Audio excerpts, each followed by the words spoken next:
పిల్లకాయలు చదువు ఒక్కటే కాకుండా దేని మీద శ్రద్ధ పెట్టినా కానీ సూపర్ సక్సెస్ అవుతారని మాకు తెలుసు. కానీ పక్కన వాళ్ళ మాట విని వీళ్ళని గువ్వ మీద తన్ని మరి చదివించి పిప్పి చేస్తాం. ఎందుకంటే మేము మిడిల్ క్లాస్ వాళ్ళం.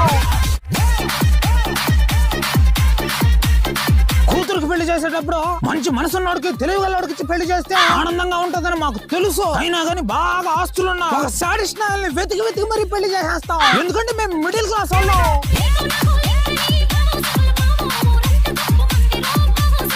గొప్పలకు పోతే తిప్పలు తప్పని మాకు తెలుసు. అయినా కానీ పక్కన వాళ్ళ ఫ్యామిలీలతో పోల్చుకుని అప్పులు చేసి మరి ఫంక్షన్లు వేసి గుడిసిపోతాం. ఎందుకంటే మేము మిడిల్ క్లాస్ వాళ్ళం.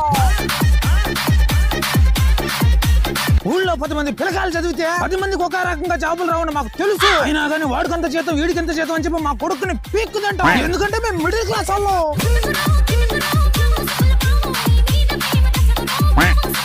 మా చుట్టాలే